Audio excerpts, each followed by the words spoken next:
What if I told you you could get a copy of the Edge Finder completely free thanks to this live stream's sponsor, 8cap? 8cap is a regulated brokerage that has a special offer for viewers of our channel here, and I wanted to tell you a little bit about how this offer works. There's really only 3 simple steps to setting up a free copy of Edge Finder through our partnered broker, 8cap.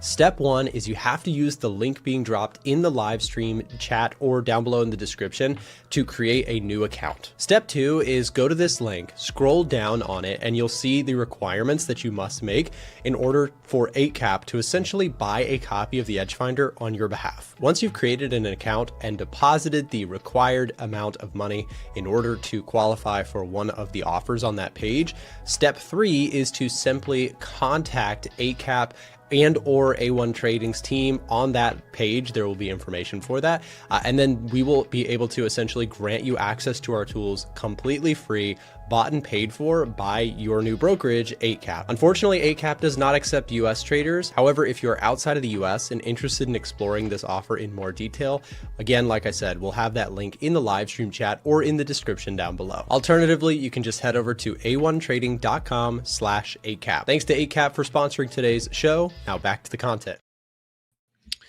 Good morning, everybody. Welcome back. Happy Monday to you. Hope you're doing well. Thanks for being here for another one. We've got 130 people here already. We just hit start, so you guys are ready to go, which is awesome. Taking a look here, we do have some interesting moves happening over the weekend. I feel like this is the first time we're not seeing a ginormous gap down followed by a run to the upside in a little while. So maybe that pattern will chill out for a little bit here. You've got precious metals moving lower here, downtrend kind of continuing on the 4-hour chart. Same thing with silver. Oil's showing a little bit of strength this morning, getting faded here into the start, though. We did gap down on oil and now starting to rise. So maybe the pattern is switching over to gap down rise on oil rather than on stocks. The dollar index is looking okay today. Taking a look at the daily chart, you do have, again, support seemingly holding at this 98 level or so. Let's see if that can continue to push north from here. But anyways, we have dollar index looking a little bit strong. Oil has a little bit of a bid to it this morning. It was up as much as like 4% on the day. It's very, very volatile here on the intraday chart. Taking a look at oil really quick. Same thing with gold. Gold still looks pretty soft here. And in my opinion, I think, precious metals in general continue to kind of look rocky, especially with oil prices and yields still up. You have this circumstance where this is definitely a headwind for gold in the here and now. You've got a consistent sell going on TLT, on bonds, etc., and that is coinciding with weakness in gold as well. Especially when we look at, oil prices are not seemingly backing down for now. If that gets out of control in any capacity, if we do see another run to the upside, which I personally think is possible, that's going to stay a sticky problem for yields. I don't know if what you guys think about this, but when I look at this chart looks like it wants to go higher. To me, it looks like yields are wanting to, we sort of saw this rush to the upside in yields, right? So bonds got sold, bonds got a little bit of a bid, and now we see again what could be kind of a cup and handle looking type of thing. It's not the prettiest chart you ever saw, but you can see, we had this level kind of break, and then we're now retesting that area, pushing off of it. And the question is, for yields, if we get this kind of break through this area, to me, that could signal you have higher rates, higher dollar, etc. I think it is really telling that you have a divergence in the sense that the stock market itself, from the war onset, the Iran situation, right? You had the stock market pretty much erase all of its losses and more, right? It's overshot to the upside, even gone to new all-time highs. Meanwhile, bonds get hit hard. Yields go higher, obviously. They move inversely to one another. Yields move higher, dollar moves higher. And yes, we move a little bit lower in yields. Bonds catch a little bit of a bid, but notice how this is actually right back to almost the painful part of the trade during the Iran stuff. So it's very interesting. You have a tale of two markets kind of going on right now. You have precious metals, you have bonds, you have yields, you have dollar, still kind of suggesting there is risk off flavor in here. But then you look at stocks, and stocks are acting as if nothing is wrong. Now, of course, there's a missing component that we've been talking about here that stocks have that bonds and gold and dollar does not have, which is the data center build out. And remember that the S&P 500 is increasingly over the last decade tech stocks, right? So tech stocks specifically are running hot here off of strong earnings. Data center build out expectations continue to climb. There's a case to be made that, earnings power for US companies is not going anywhere despite what's going on in the Middle East, the uncertainties around that. So I think that you can't get a full picture just looking at the stock market right now, because the stock market is having a bit of a yacht party in regards to strong earnings. News headline: U.S. Treasury Secretary Bessent on Iran. The U.S. is opening up the strait. Interesting. We'll see what that brings us. Thank you very much for the 499 pounds. Thanks so much. I appreciate that. I made Aussie Swiss and Aussie pairs in general have gone very choppy. Any ideas why? Yeah, let's look at, well, I'm happy to take a look at some Aussie pairs. So I am long Aussie Swiss, or at least I was. Let's see if I still am. Yep, I'm still long. This one's done okay for me. I was able to pick it up at the 61.8% retracement. Edge finder confirmation, I believe, is still solid. It depends what your context is, right? Because Aussie Swiss pair, the Aussie Swiss, I wouldn't say really looks too choppy. You've still got a nice upward trend. Maybe if you're looking at it on a lower time frame, if you're looking at the 15-minute, yeah, that's pretty choppy, but could just be chilling out for a minute. It's been an overall very solid upward trend. Aussie Swiss is actually the highest rated edge finder pick right now, plus 13 score. Aussie dollar is also up there. Let's just take a quick look at AU for you. See what that's going on. Let's see. Yeah, Aussie dollar. Aussie dollar's been a little bit more choppy, and this one makes sense because the dollar has kind of gotten a little bit of a bid back on it. So you have Aussie looks strong, but so too does dollar, or at least it looks a little stronger than it did. A little bit of patience there on the Aussie pairs, I would say, because this is you still have, like, if you're looking at the daily, if you're looking at the 4-hour, you still got really nice trends here. Euro Aussie, right? Downward trend, Aussie strength, Aussie CAD trending up nicely. I guess it just depends your context. If you're looking at like the 30-minute chart, probably just the fact that we haven't had as much economic data, right? So if that's going to be generally your catalysts. Here's another reason: the RBA's decision is tomorrow or very late tonight for me. I guess middle of the night for me tonight. And so when we look at that, markets could kind of be just waiting for some further clarity. Hopefully that helps. But yes, typically you will see in periods of lulls without economic data, charts won't move because fundamentals are the most important thing. The markets move on economic data, central banks, etc. So we can't discredit how important it is. If you want movement in a chart, you need, catalysts, you need economic data. Anyways, dollar index, just a quick look at this one. The dollar also has some stuff coming up for it. We have the jobs report this week, right? We're in May now. We'll have April's data coming out, which will be very interesting to see. That's going to be this coming Friday.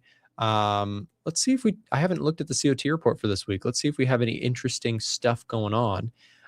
In the latest COT data, latest filing, we have CAD getting bought, silver getting bought, South African Rand, Kiwi dollar, copper, Dow Jones, Aussie. And what am I basing this off of? I'm looking at the change in long contracts and the change in short contracts, as well as the overall net percentage change in each of these assets, according to the commitment of traders data. So there's your Australian dollar. They added a lot of longs and increased a little bit of shorts. Now, this might be confusing at first, but remember, this is the aggregated overall movement of institutions, right? So big banks, institutions, including hedge funds, pension funds, like what they're doing is aggregated here. And so when we look at the Australian dollar, what we can see here is that they significantly added to their long exposure and modestly added to their short exposure. So more interest overall, right? Open interest changed positively because more positions overall got opened up on the Aussie, but significantly more on the long side. So keeping an eye on this can be really useful. If we take a look at another one that's interesting to me is bonds. So they are still adding more short exposure, although they did add, proportionally speaking, more long exposure relative to their absolute positioning. So a bit of a more than usual bid on the long side for treasuries. Let's see what things they sold. They sold the Nasdaq, which is big, Swiss franc, Nikkei, British pound, platinum, sold some gold. Yep, they added shorts, decreased longs on gold. So bearish exposure on gold. Dollar, they decreased longs, added just a tiny amount of shorts. US oil, pretty mixed, but from a positioning standpoint, they proportionally got more bearish.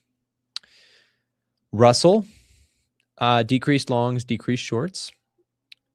So we're just going through, if you don't know what we're looking at, if you're new to the Commitment of Traders data, it is an incredibly useful tool for picking up on the broader themes, the broader trend directions of markets that we're looking at. So in this case, if we're looking at the US dollar, you can see that this has been the right call, right? Institutions have done very, very well on the dollar in the last year and a half. You could do a case study just on the dollar and get a really interesting example of why COT data can be very powerful. It's great for bigger picture trends. It's not necessarily great for if you're trading the 15-minute chart, it's probably not the best.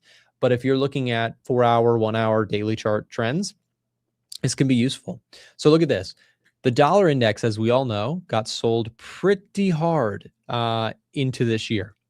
And you can see that institutions, the long percentage over time, that's a proportion of long positioning versus short positioning, had been for some time declining on the dollar. So they made their money on the, getting bearish or short positioning on the dollar up until about the end of the year. And then what you can see is that into 2026, long dollar has been institutional play 101, and they've done really well on this. Right? If we take a look at, into the new year, check this out. Institutions long the dollar, building long exposure on the dollar, right? So that has been a profitable play for institutions. So we track this stuff for this very reason. It's been a good play, right? And at some point it will shift the other way. At some point it will go back and forth. And this is, currency land 101 as they kind of go nowhere over the long term for the most part. In the short run, there's all sorts of movements, etc. But in the meantime here, we still have seen net accumulation for the dollar. That has been a very profitable strategy for institutions who have, pretty much played this dollar rebound the last, 6 months that we've seen really, or let's call it 4 months, 5 months. We'll see how it plays out. We can also look at gold, for example. We can look at all sorts of things, really. We can see institutions continue to maintain a very bullish exposure to gold, which I think is interesting. So watch for any directional changes here. If you're watching institutional data, if you're looking for more of a decisive directional bias from institutions, to me, it's the trajectory. Are we moving higher in long allocation or moving lower in long allocation? And so when we look at gold, the answer is kind of like staying flat. So yeah, we'll see. By the way, if you don't have access to the Edge Finder, we do offer a 30-day trial to it. If that's something that you're interested in, we will drop some information about that in the live stream chat. If you click this form, this link that we'll share here in just a second, you can fill out the form and request trial information from our team. We'll get you set up with that if you want to check out what we have to offer. Also, that trial, when you fill out this trial, it will also send you our free Edge Finder course. So a lot of times people are like, okay, Edge Finder looks really cool, but how do I implement this into my trading? So even if you never purchase Edge Finder, if you fill out this form, it will send you a link to the course on how to use Edge Finder, totally free, no payment required to get the course. So again, even if you don't use Edge Finder, it's still useful to understand the methodology, the style behind stuff. Also, we added a new feature on Friday. Let's see if it's going to load today. We've been having some issues with it. I mean, there it is. Okay, so we have this new feature. It is still in development, but it mostly is working. Basically, what this now shows you is if you select a symbol, you can look at the Edge Finder's score on that symbol over time. This is excellent for backtesting purposes, but also for current trading, because what you can do with this is you can build okay, is the score climbing or is the score declining for the asset that you care about? We also have made it so that you can add some moving averages if you like, or you can take them off. And then there's also these little indicators of when the Edge Finder got bullish or bearish on something. So like when it's getting bearish, it prints a little, for the first time when it gets a bearish reading, meaning underneath -5 or over +5, it'll print a little arrow. So a lot of people really like this feature, which is awesome. We had a lot of positive responses to it, and I hope that we'll keep adding new features like this. This has been a requested one for a while, and not an easy one to build. Our team did a great job putting this together. We have data back as far as January of 2025, I believe, scores saved. So pretty cool stuff. We also added our COT velocity chart here recently, which is another way to visualize commitment of traders data. If that's something that you're interested in, you can now use this tool to see over a weekly, and if it loads, the weekly, monthly, and quarterly time frame for this COT commitment of traders data to see what institutions are up to. And it is acting slow this morning. It has got the Monday mood, I guess. Yeah, it's like frozen. Hold on. I can hear my computer humming. Anyways, yes, that new chart is available. Let's just take a quick look at some of the scores here. Currently, we've got Bitcoin getting a strong reading.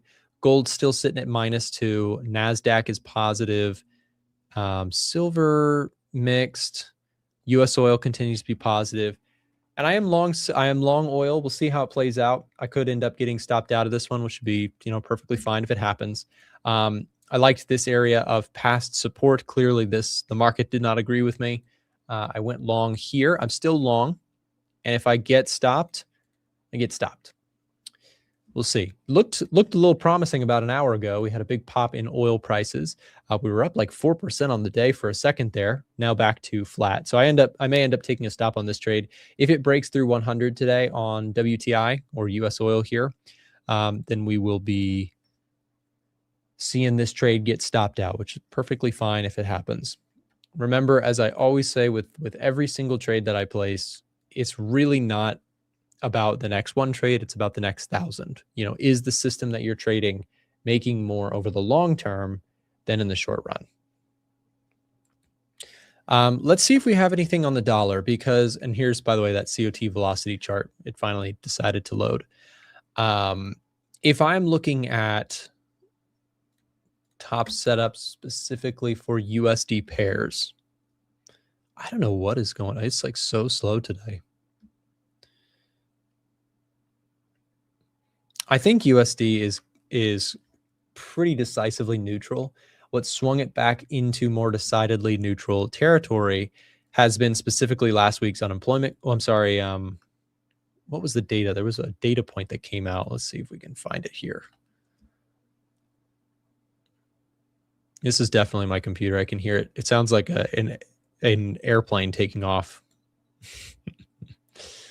Okay. So US dollar. So dollar from a daily chart perspective just kind of lacks direction. Although it is seemingly holding support very well and also holding this upper resistance really well and this resistance here. I think if you're looking at dollar from a technical perspective, this is pretty clearly your range that you're now in. If you're looking at like a 4-hour, etc. If you break back below 98, let's call it, then dollar in momentum to the downside may persist. We may get back down to that 96 mark that we bottomed out at, or if we start to move higher, It would be surprising to me if we did get a significant break above 100.5, unless you get some kind of, unless you get like spikes in oil prices, spikes in inflation, or like the jobs market heats up tremendously. So I don't necessarily see that, but I also don't see the jobs market falling apart, or oil prices going back to pre-levels. So I think that kind of keeps the dollar contained for now. So we'll see. Dollar's getting a neutral reading. If we take a look at sentiment and COT, there was slight more preference towards selling in the latest report. Economic data, services PMIs, and manufacturing PMIs. Manufacturing PMIs, that was the number that came out a little softer than expected last week at 52.7. GDP also missed expectations. So we're seeing a little bit of slow in the economic growth department, but a little bit of strength in the jobs market, right? Jobless claims came in much better than expected last week. Unemployment rate beat expectations, and jobs report last month came in better. So we'll have new information here for several of these metrics coming this week. So keep an eye on that, because that fundamental score could shift pretty decidedly one way or the other, depending on how the data comes in. The other one I'm really interested in is the next CPI report, PCE numbers also. All the inflation metrics, I'm curious to see if they give us a little bit more bias on the dollar. But for now, I kind of remain in dollar neutral territory. If the jobs data really weakens, then I would think dollar could probably make a move back down to 96. But we will see. The other big contingency is, again, oil prices are still in focus here. And I do really still like this chart. I think there's been kind of an interesting dynamic in the sense that you have like a really divided social media kind of take on oil. In fact, maybe this is a good one to ask you guys. Let me see if I can do a new poll. Oil bullish or bearish? I'm going to ask you guys to give me an answer to this in the chat. Okay. Okay, here it is. In the bottom left, are you bullish or bearish on oil? Do you see what I see, or do you disagree? Please feel free to disagree with me. It's what makes the mark. Give me a 1. You have to write specifically just the number 1 or 2 in the chat to cast your vote on what you think is going to come next for oil. But I think, and don't let it skew your vote. Vote how you actually feel. I think that a lot of people kind of do think oil is going to come lower. And that might be the right case. But I kind of think oil has upside because there's the geopolitical uncertainty that could still send oil back through the highs. Like, that could happen. But that's not really where I'm like, oh yeah, that's the bet I'm making. In fact, when I took this trade, I also mentioned that it's also a bit of a hedge in my portfolio, in the sense that I am long several individual stocks. And one of the bigger risks that I see to my stock portfolio, I'm long Meta, Amazon, several names, Uber, Visa. I'm long a lot of stocks.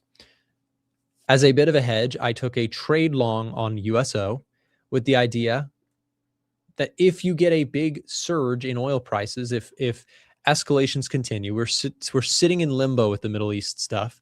If that starts to materially worsen, I like the idea of having a little long exposure oil. And I also really like the chart. I like the chart because when I look at the 4-hour, what I can see here, you've had this bottom put in and this bid coming back into oil price each time it comes down. I want to see that continue. Otherwise, I got to hop out the trade, right? My thesis there is momentum seems pretty strong for oil. So when it pulled back into this area, I went long. Clearly, I was a little early. Shoulda, coulda, woulda bought it there at 100, but you can always play that game. I also should have bought it here, sold it here, bought it here, sold it here. I should have sold it here. I should have bought it here, sold it here. You can always do that, right? That's a fool's errand to think you can predict perfectly the tops and bottoms. But I generally like the uptrend on the 4 hour. I think you have potential to run back and test those highs. And maybe you don't. Maybe you top out. But if you look at the daily chart, what has been pretty impressive here is that you've pretty much consistently seen a bid around the $88 mark. Despite the stock market running to all-time highs, oil is still showing you there is this unease with what's going on in the Middle East that I think has the powder keg potential to run higher. Now, you could also see, the Strait of Hormuz open up, oil comes lower, and then I just abandon that trade. Like, I'm not going to try and fight that. I'm not going to fold my arms and say, no, you're wrong. Like, if we see massive de-escalation, I am so gone from that trade so quick. Cut the trade so fast, no question. But the price seems to be telling me, like, okay, there's still uncertainty in the Middle East, and that seems to be catching a bid every time it drops. So if that pattern fails, I have to get out of the trade. So that's my thesis on it. I also, from a macro perspective, like oil long. We liked oil long on this channel. We were talking about it quite a bit before the Iran stuff. Not that we were predicting the Iran stuff whatsoever, not at all, but rather that the fundamentals looked decently healthy and improving jobs market data that was happening before Iran, and has followed through. You've had some decent uptick in jobs data recently. Despite the war, the jobs market seems to be improving to some capacity. Then you have, like, inflation was already on the rise, and I think it could stay on the rise for a little bit. But we had PPI come in lower than expected, which was, and again, remember, the market ultimately, it cares more about expectations than it does actuals, right? This is something most people don't understand about macro. The market cares more about actual versus forecast than it does about actual. So people will say, well, how can you think this? Inflation's at 3.3. Well, yeah, but what was the forecast? 3.3. Okay, so it's not a surprise. It's not a big deal. Like, if you can think about a situation in which unemployment rate is at 9%, something scary like that, and then that's what we expect to get, right? Let's say we're expecting 9% unemployment, but on actual, we get 8.6. This is still a scary number. 8.6% unemployment rate, still a scary number, but it's a heck of a lot scarier than 9%. And so the market would be excited about that. The market would be optimistic about that. It's all about relative to expectations. What is the actual data coming in? And so when you use Edgefinder, that is what Edgefinder does. It scans actual valuation or values that are expected by Wall Street, by economics, or the economic community, versus the actual data that actually prints. And that is so important that you get that understanding. If you're a macro trader, you have to get that. It's not about just the actual data. It's the actual data versus what the market was geared up for. If the market thinks it's going to be this way and then it comes out in a surprisingly different way, that is what moves your charts. If you've ever seen an NFP report where the candlestick looks like this, most of the time it is because the data came in exactly as expected and caused no real change to what markets were ready for. So you get these really bizarre looking candles where the market kind of just like deleverages and goes in both directions and offloads positioning. Understanding this stuff is really important, because even if you're a technical trader and you don't necessarily implement this, you have to understand what makes a news candle that looks like this. Actual data coming in exactly as expected, where positioning was heavily loaded on both sides of the position and then just wants to deleverage, et cetera, after the news. That can cause some really big fake outs.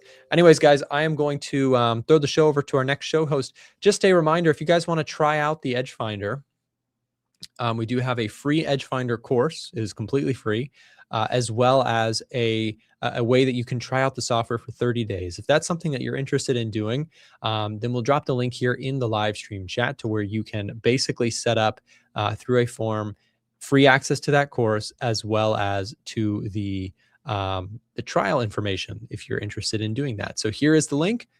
Click that link there in the chat. And now up next, we have, well, let me just end my poll here. We just finished our poll. Pretty much 50-50 on oil, huh? Very interesting. Very split decision there. Anyways, up next, Ivan FX. Stay tuned.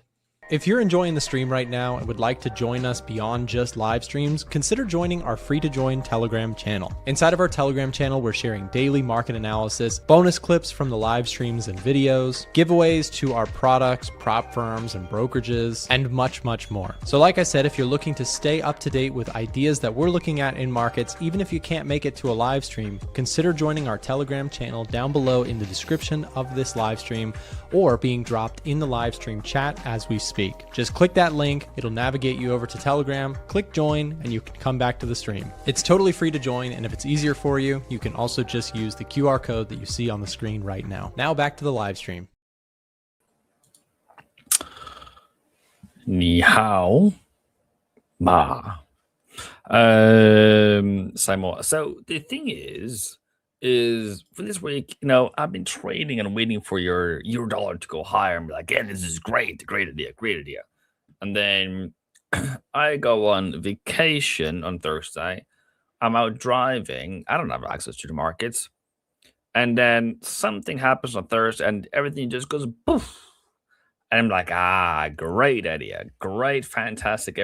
You're doing so great. Everyone is great. The sun is shining. Everything is great. I checked the charts on Friday. And I was like, why is it down? Well, opposite news came out. So I'm like, okay, so what am I then? Am I great still because I was right about the news and I'm not so fun now I'm not in great anymore? That thought process you have to stop right now, because your trading has nothing to do with you as a person.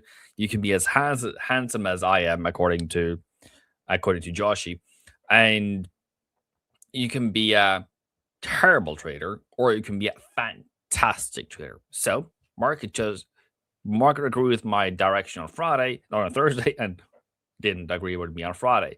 Now this morning or yesterday, when I heard that they would open the Strait of Hormuz with ships, I was like, great, fantastic. And then I saw the dollar moving higher. I was like, why is that happening? Well, if you put the US ships into Strait of Hormuz, Iran is going to go pew. And then we have a full-blown 2.0 war. So, okay, cool. So there is my emotional roller coaster in the past 24 hours. And I'm still I don't know if I'm stuck, but market hasn't risen or fallen since 26th of April. And that's a very important lesson, because somebody says, in trading, we don't really talk about beta enough. I didn't see chat.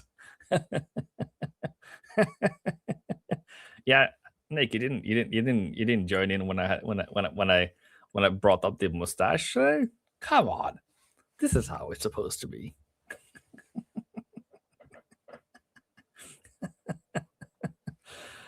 So yeah, I just wanted you to take the. Is it 10 out of 10? All right, thank you. I'm deeply honored. Peaky Blinders. What am I now? Jack Frost.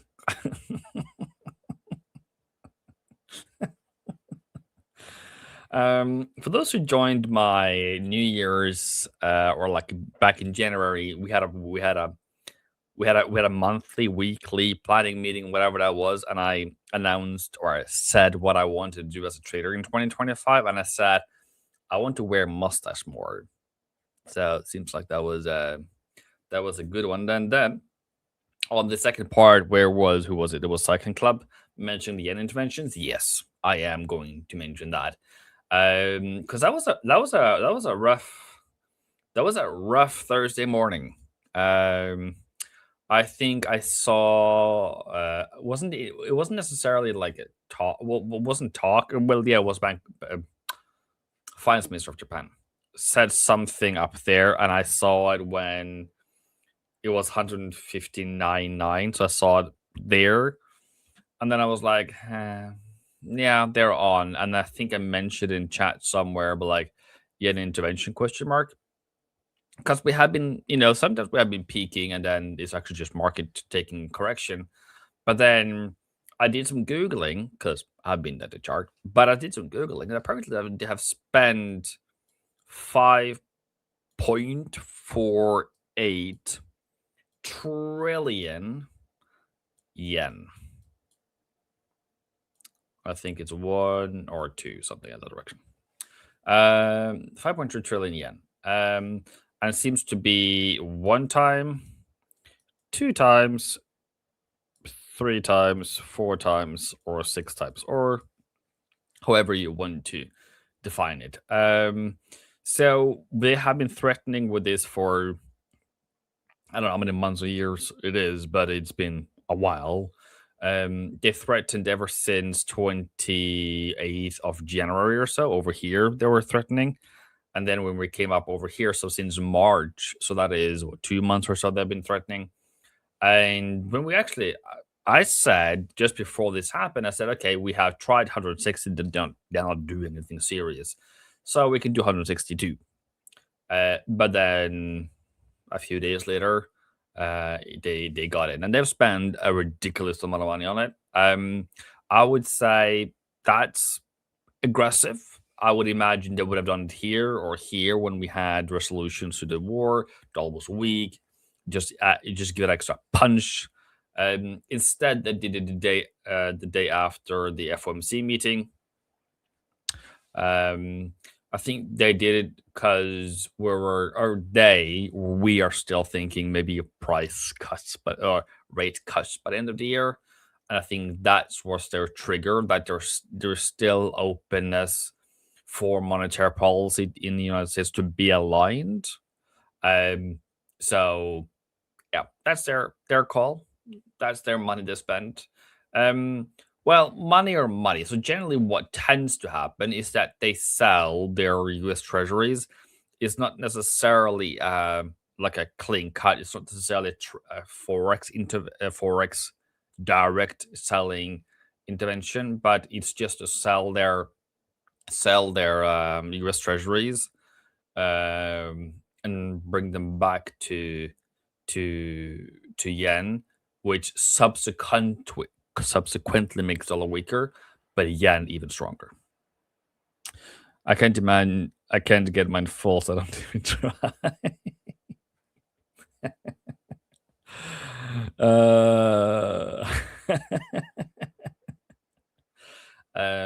Yes, there is some animal life complaining. But yeah. But then isn't that just more fun? More kisses, more hugs. So my stance on dollar yen and yen pairs is that we have had a fall. It's uncertain of if Bank of Japan, Minister of Finance in Japan is going to intervene again. They're in their rights. Dollar can weaken by itself, and dollar yen goes lower. But my overall, since we have fallen so far, a good 400 pips or so, that this price action is to the upside because sellers should have taken profit now, and therefore there's more buyers at a better level because that's what they wanted anyways, buying at a better price. That's going to make it even more expensive for the bank for Japan to send it even lower, unless they get a dollar bearish news event / something illiquid markets. So it's still a 50-50 situation, so it's still very high risk, but I am leaning for myself personally to the upside, and that could be a day, or a month, or a week until market turns around. It's very uncertain, so I'm not really into it, but I'm just saying if it starts breaking higher, I will look for the upside on yen pairs, and I'll probably do euro yen more than dollar yen because I'm euro dollar bullish because of the increase because market has now priced in at 99% chance they're going to hike in June. Euro, I played the Forex moves as that euro is going to have the most benefit from this rising inflation and rising interest rates and rising oil price. So that would be a better strong versus weak for me. But right now, nowhere near. Nowhere near bullish. So are we going to rename Monday as Mustache Monday?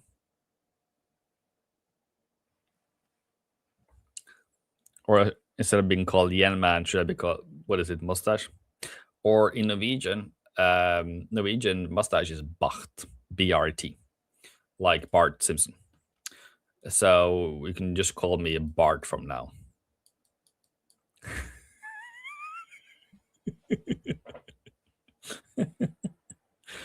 But yeah, so for me, yen pairs to the upside at some point down the road, given the sharp fall and for it to continue to fall, we either need a market fundamental catalyst or Bank Japan to intervene again. And I see it less likely, as I've tried 4 times at least at the bottom here, 3 or 4 times now, and we have not broken the lows. My view on oil, we had a meeting earlier, and I said, from I think we were about 103, 104, somewhere here. We hadn't really done the complete yet, but I said, wow, just with that price action, we are going to go lower than this low. So that's a failure to break higher. So it's like, there is no way I'm going to buy this unless we have a whole new information in terms of new escalation or something. But that is 180 degrees. So that's me like, okay, what does the market know that I don't know? And it was the US denied that the reason why it went higher was that Iran said that we had hit a US ship twice, and US said nothing has been hit. So for intraday, oil price is, to me, with this price action, looking to the downside until you have a new catalyst. And I really want oil price to go lower. But how I use oil is I use as an indicator for risk. Where are we in the risk? How do you understand risk? And it's difficult for a new trader to say, okay, I need to understand this risk thing, and I don't know how risk is. This is definitely a good indication of we are above 80. We are above my level of where is risky or not risky. Risk in that sense that there's a risk premium priced in. We have an unresolved supply issue in the oil market, which leads to higher oil price, which leads to higher inflation, which leads to higher interest rates down the road. And as long as it stays elevated, we are increasing the risk for a recession every single day. And at the end of the day, that's going to the higher shock in increased inflation is going to create shocks in labor market and growth. So growth is going to go lower, labor market is going to go lower, and prices are going to continue to rise for as long as the conflict is still there. So as it is at 102 or 110 for Brent, it is still very much elevated. And I think that is a very good evaluation in terms of where we are now. And it seems like where the team earlier today said that we are at brink of war 2.0, where US puts a US ship in the Strait of Hormuz, Iran hits it again. And we again have a new highly volatile escalation. And then oil price can go to whatever. But my vote against that is that we have been at this whatever this is for since 28th of February, and it's not really a new thing. It's just that it's more a short-term recalibration in terms of we hope that we're gonna have a resolution, and it doesn't look like it right now. So that's kind of why we are high in the range. Can we break 120? Yes. If we have, I'm not gonna say if we have boots on the ground per se, but if US put ships in the Strait of Hormuz, they are knocking at each other, and we are just having a complete lockdown of the situation, then higher is likely. How high? I don't know. I saw the old entry on Nick. In that scenario, that is 100%. Agreed on how to deal with it. Pound dollar for Sal. I am dollar bearish. And the reason why I am dollar bearish, and silly, it's funny. It's not funny, it's silly. It's in my head that we're gonna have a taco situation soon. So is it Taco Monday? Is it Taco Tuesday? Is it Taco Wednesday? I don't know which day it's going to be. We have fallen earlier. We have had a pullback now. I can say, okay, cool, sure, go for it. Have a great day selling pound dollar. But the way I see dollar reacting to a positive ending of the war news, it goes further higher than an opposite worse news. So this is a positive news, and these are like the worst news. So it doesn't move as much to the downside as it does to the upside. So I want to be positioned to the upside when we have those news, because it seems to be coming every other day, rather than shorting into a limited downside. And even if we have an escalation of 2.0 war, markets are going to be like, but when is it end? What does it end? When does it end? Because politically, it doesn't serve Trump to be in a war with Iran for a long time. So there is that.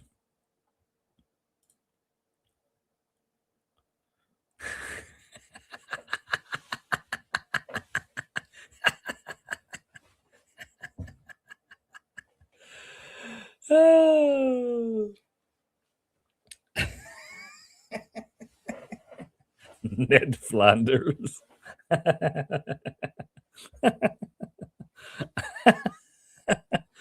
I can see the memes flying in and off topic later today, by the way.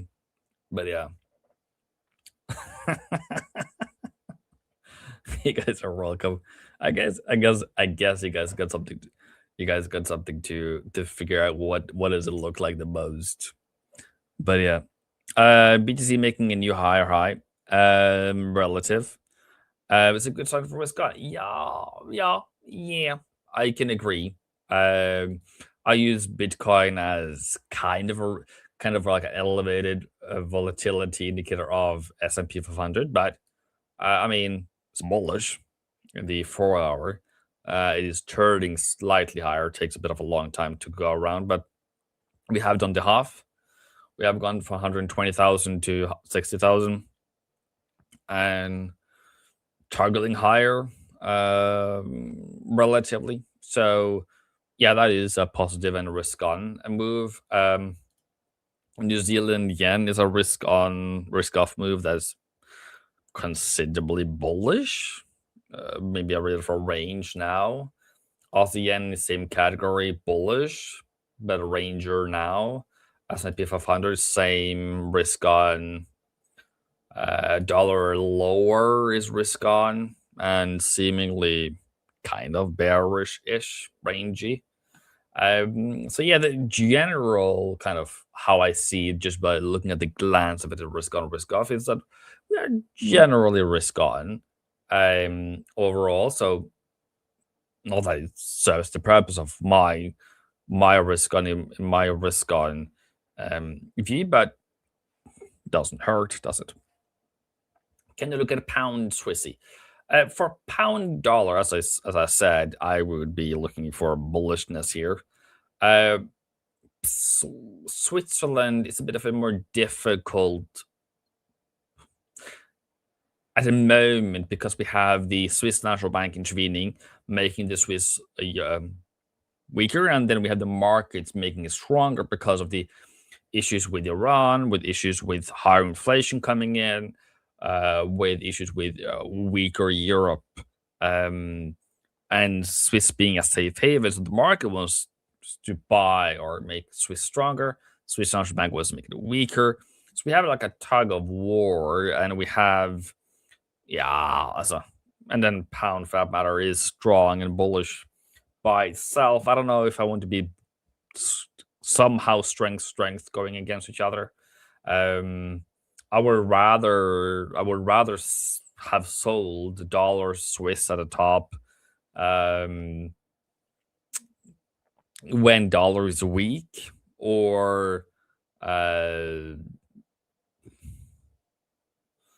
strong weak, or bought Swissy.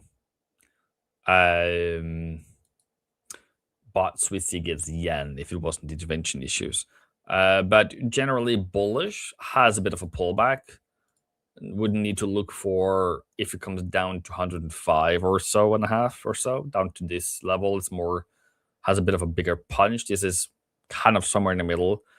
Not predict, but I assume that we can bounce from here, but it's a bit of in the middle ground.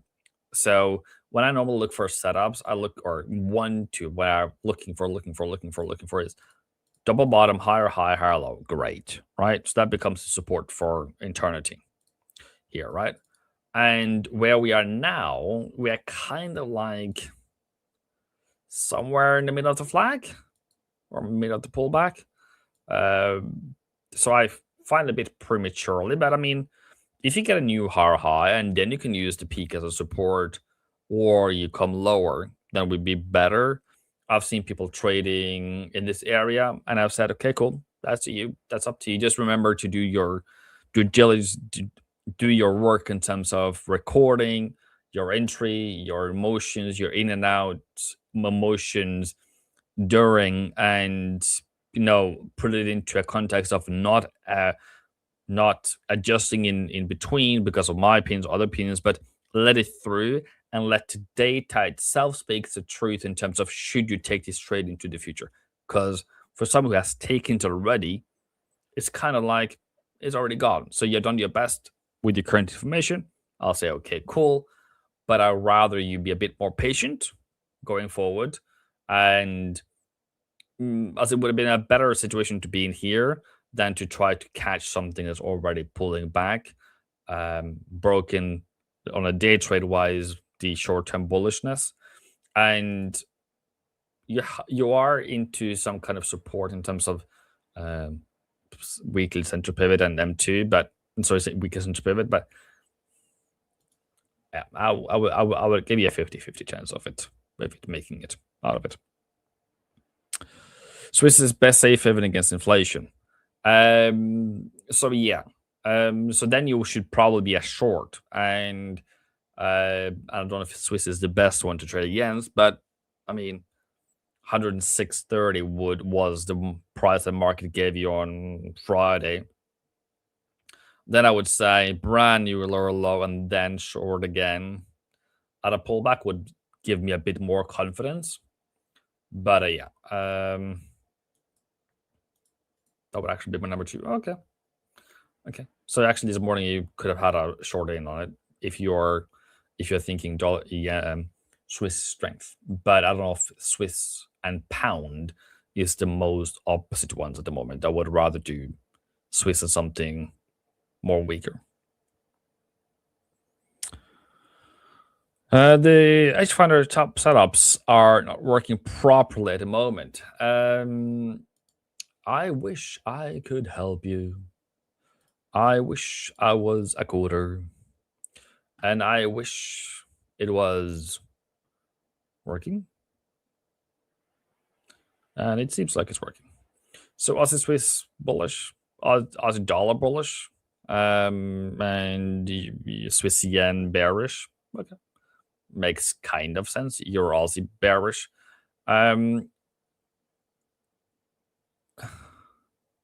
Yeah, I would rather be looking into Aussie dollar higher and Aussie Swiss higher,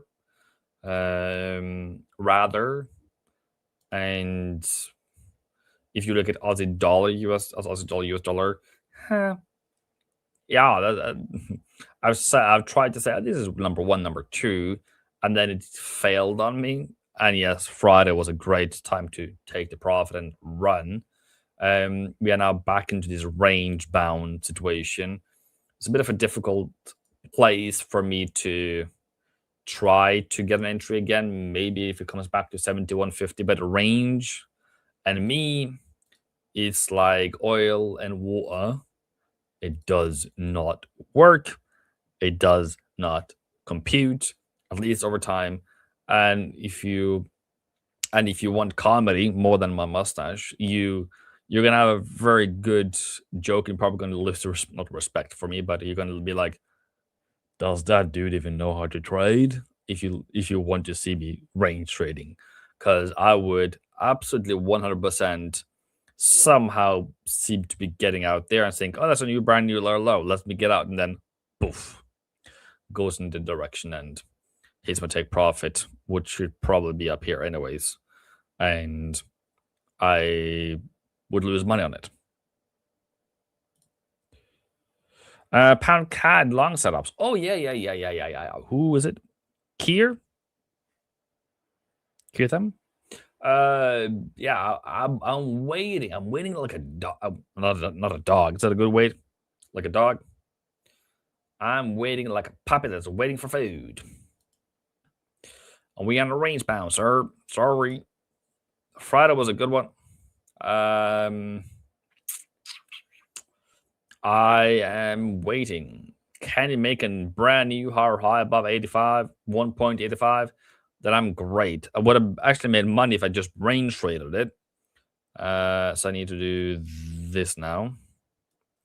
But then, as we all know, how I feel about these breakouts, and it comes back down to the lower levels again, that's kind of how I generally would lose money. On race trades, I really want to break, retest, and then I need to bite my nails so we don't go back all the way down again and fail like it always does, and then a continuation trade. But pound CAD would have been a trade when we have a resolution to the war. And until then, it's just going to be a range. And until then, I have to wait and wait and wait and wait. But yeah, Kira, very good. Very good. Love it. Same thoughts on Aussie Cat. Breakout, sir. Breakout higher. Thank you very much, sir. EuroCAD. Please break about 1.60. 20, 30. So how I look at it, my life right now with EuroCAD is, can we do that? And then I want to look for something like that, and then something like this. Stop loss. I'm just going to place it here for the fun of it, but it's going to be some price action here. But something in this direction is what I'm looking for. And I don't think I'm going to get it until we have a oil down to 80 or something. But yeah. All right. If you want to hear more from me and see my absolutely beautiful mustache, you need to head over to my YouTube channel. And if you want to do one-on-ones, you need to improve your trading. You need to, improve your trading. You can reach out to the team, get the link to my calendar, and set up a meeting so that we can work on your trading. Because that's what I love to do, and that's what I'm here to make you a better trader. Me, I've done well. I've done okay. I can do without. But if somebody goes around and tells the world that Ivan is a fantastic mentor, that makes me the world.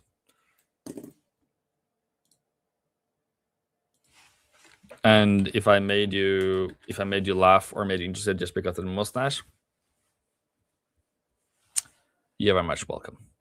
Until next time, guys. Boom. See you then.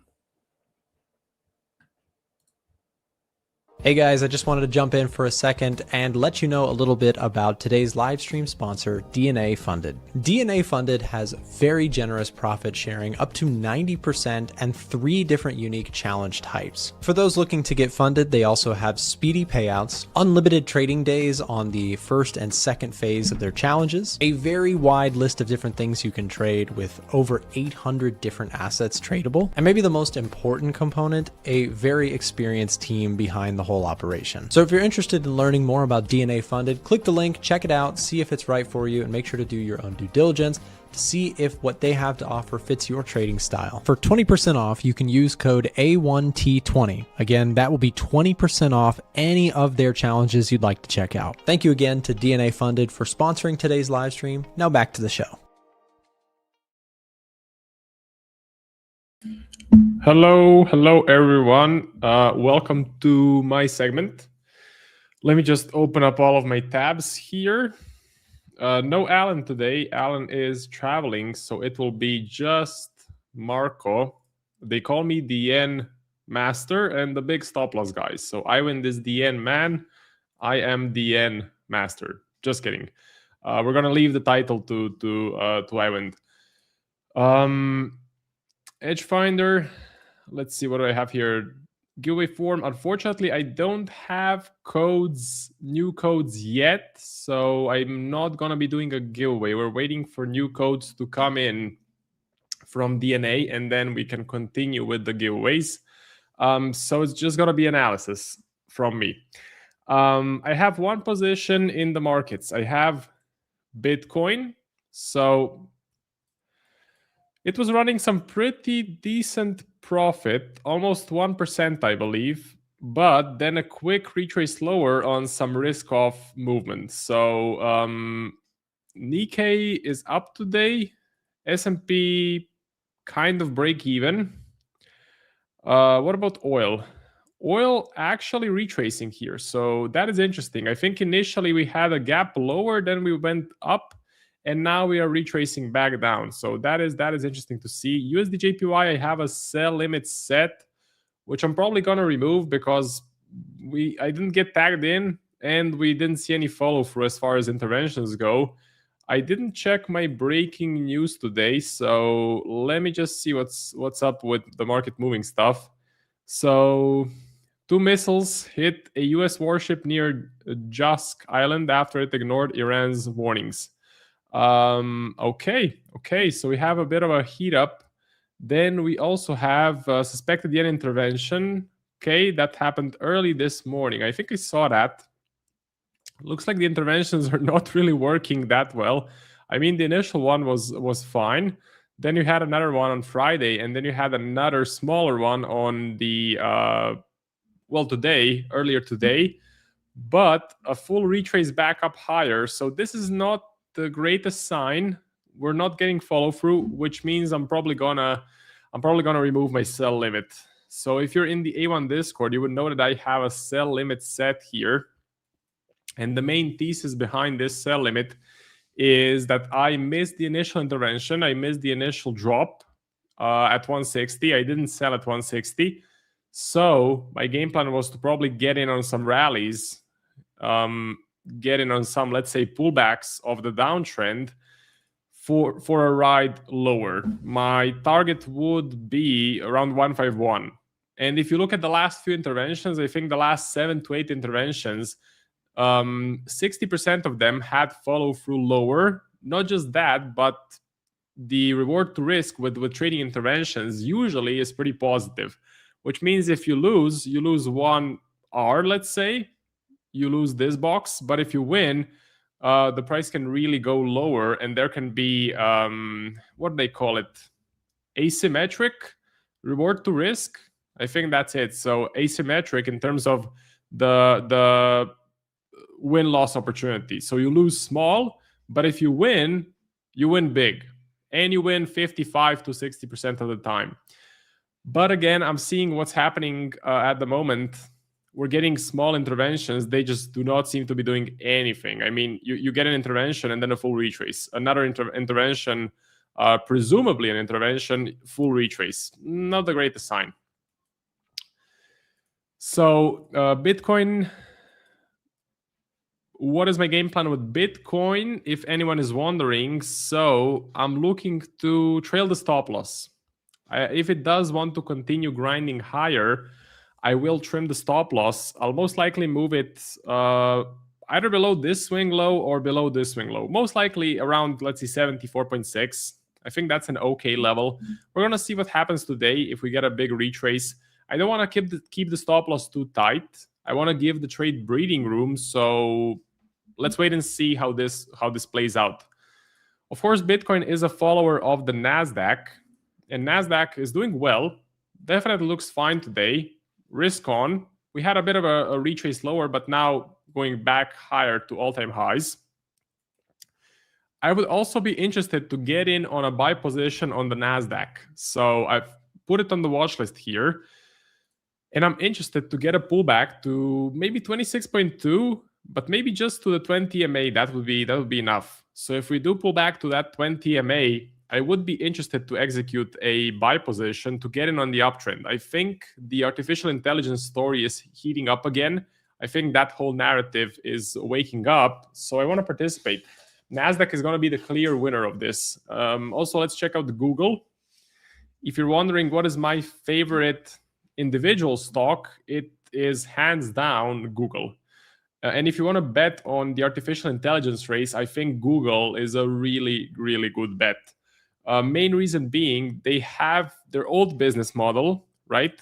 So they're making revenue off of YouTube, Google Search, and all of the platforms that they have, Google Lens, Google this, Google that.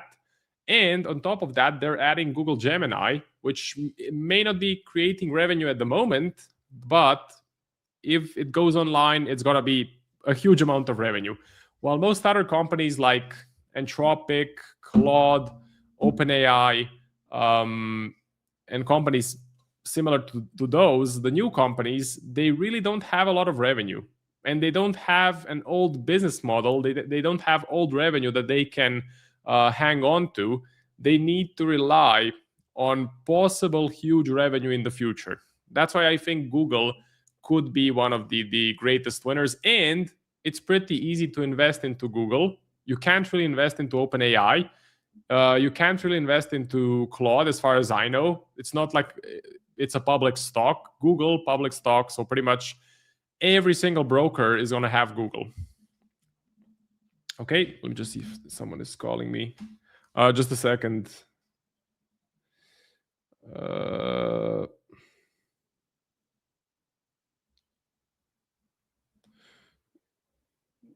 Just a second here. Okay, fine. So I have the NAS. I have Google, not for a short-term trade, but more of a, let's say, long-term investment. If I may catch a buy setup near the 20 MA, we're going to see what happens. Bitcoin we covered. UJ we kind of covered. Nikkei. So Nikkei, I also want to play. I want to get in on a buy setup on the Nikkei. Okay. So essentially, looking for a pullback to the 20 MA. Okay, looking for a pullback to 20 MA. One thing that is a bit of a concern, if the intervention actually does follow through, if we get a continued intervention, okay, then Nikkei could suffer.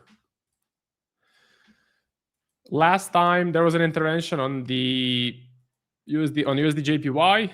It was July 2024. Massive retrace on the Nikkei, big correction. So I don't want to buy into this massive meltdown. That is essentially the game plan, or that is the sort of the concern. And I think the Edge Finder lost the bullish reading, if I'm not mistaken. Let's take a look. So let's see the Nikkei. Neutral, but with a score of 4. So pretty close to bullish. You need a score of 5 or above to flip to bullish. By the way, there's a new cool feature. I think it's here in the Edge Finder score history. Let's see. Yeah, so you have kind of the Edge Finder below, like an RSI indicator, and then you have the price up there. So this is really, really cool. Let's see, can we find the Nikkei? Yeah, Nikkei here, update. So you can see how the price sort of dropped the score, but we were hovering in the bullish territory for quite a while in April. So I do prefer the Nas, if I'm being honest, because the Nasdaq is not really impacted so much by a yen intervention. The Nikkei kind of is, so something for me to consider there. And let's also compare. So I know the Nikkei is clearly beating the S&P. If we click the plus button, we go to the S&P. And so it has been beating the S&P in the last 5 years, I believe, from 2020. Yep. But if we put on the Nas here, let's see, Nasdaq. Yeah, Nasdaq is the clear winner out of all three. Okay, yeah. But I think at the moment, the Nikkei is a good play as well. You have the new prime minister. She's super dovish. The government is super dovish. So catching a buy setup may be fine. So that's about it for the watch list, or my favorite things that I'm looking to buy or sell. We can touch on oil quickly. I know this latest news that came out, what is it now, 4 hours ago? This latest news definitely seems like risk off. It seems like the war may be restarting in the region, which is very problematic. But I would say oil, I think it's going to be elevated for longer. By the way, if you want to look at oil, it's better to look at Brent. Brent is a bit more reliable when it comes to the Middle East. I think there's more volume in US oil, but Brent is impacted more or highly correlated with the Middle East and the whole conflict in the Middle East. So we touched into the highs. We touched into the resistance level. We sold off, printed the wick, tried to go into it again today. Couldn't really do it, retraced. As far as it currently stands, I think we can be elevated for longer. And one more interesting thing to note, for example, The Economist, which is a magazine, just posted this cover. I think it was last week. So still in La La Land, and then you have a huge tanker on here. And then you have the title here, why oil prices are not yet high enough. Now, if you know anything about magazines, newspaper, or that Jim Cramer guy, when a specific news article or when a specific move in the market hits the mainstream, especially the mainstream media like The Economist, and then The Economist prints about it, that means everyone already knows about it. Everyone has positioned for that, and usually the exact opposite thing happens. So if The Economist says why oil prices are not yet high enough, there's a higher chance we actually drop. Okay, so there's a higher chance we actually go down. And if we go to the magazine cover indicator, I think it is indicator. If you want to know more about it, just look at this article from Spectra Markets, the magazine cover indicator. It looks at The Economist, and essentially it tests the theory of going the opposite way of The Economist. I think the full table is at the bottom. Yeah, so here it is. Here are for example, the magazine covers. So you have oil poised to strike, and then it sells off. Then you have this bearish article, a bullish article, I think, and then it drops. Then you have this drowning in oil, and then it goes up and stuff like that. So essentially, the contrarian indicator makes money most of the time. The full table is here.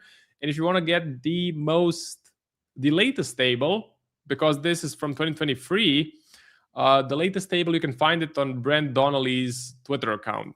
It's super interesting. So I think that's a huge contrarian indicator, and that is one of the reasons why I don't really think oil will go up a lot more. Right? The whole market's kind of already moved away from the Middle East, I would say. So is it even important if oil explodes higher? Will the market be concerned? Not sure anymore. Okay. Let's see comments. Time for the comments. Hello, Kirtan. Hello, Sluggy. I'm doing pretty well. How are you? Simon Namarami, hello. Cycling Club, welcome. Sluggy says, nice catch on Bitcoin. Yeah, I'm pretty happy.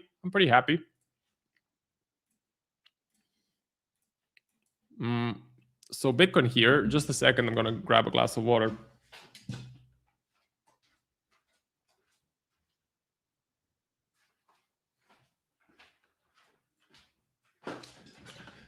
So Bitcoin here, again, went up, huge wick, retraced, still in profit though, so still looks fine.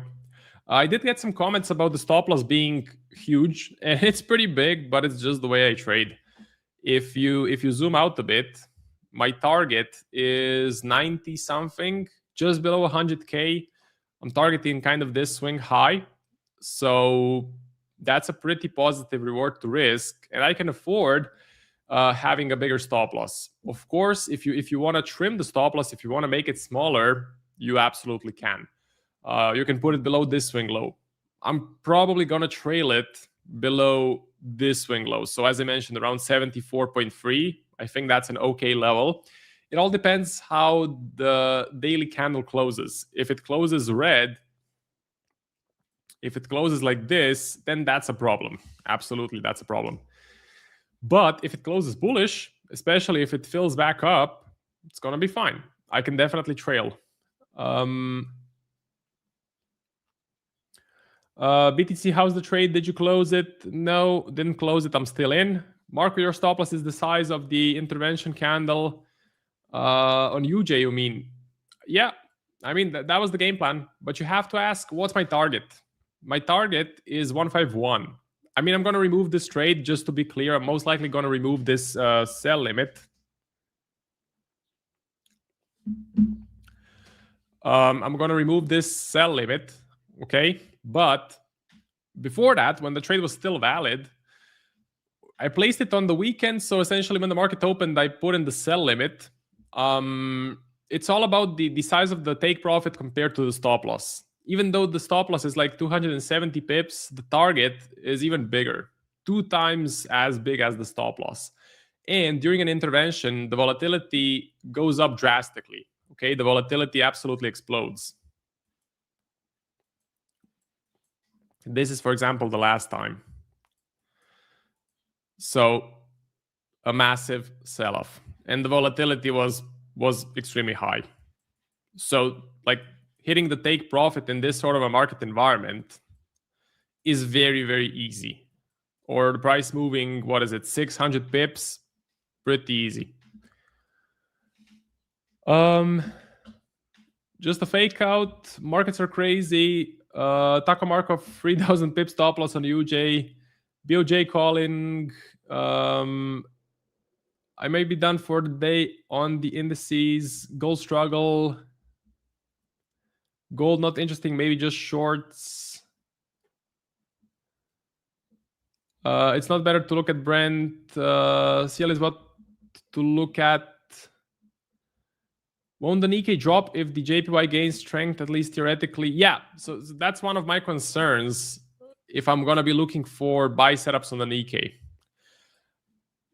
As I mentioned, last time we got an intervention, a really big one, was in July 2024 here. And the Nikkei, there was a big drop. Absolutely. Like there was a big drop. Let's see. In terms of percentage, 22%, it's pretty big. Let's see the NAS. In that same time, in July 2024, let's take a look. I mean, the NAS dropped as well. The NAS dropped as well. By how much? 17%. So a bit less than the Nikkei. That's why I would say the NAS at the moment, because there's a looming intervention on UJ, NAS could be a bit of a safer play. Okay, let's see. Comments. NZD CAD, BTC 250. Marco, it's a negative swaps. BTC can't hold that long. The moment you remove it, the price will go to that price. Gold rejected from PDL. I'm not sure what a PDL is. Is that some sort of ICT SMC language? I'm not sure. Anyway, let's do the what is it? The promotional segment. Yeah. So I just want to mention, if you guys are looking to get funded, do check out DNA Funded.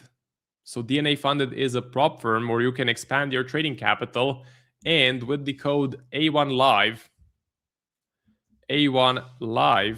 you can get 25% off any DNA funded challenge. Okay, so A1 Live, 25% off any DNA funded challenge. This is my personal 25K two-phase funded account. I'm down around 4.6%, so not doing so well. What do I have? I have a sell on Euro GBP, I have a buy on SPX, I have a buy on gold against the euro.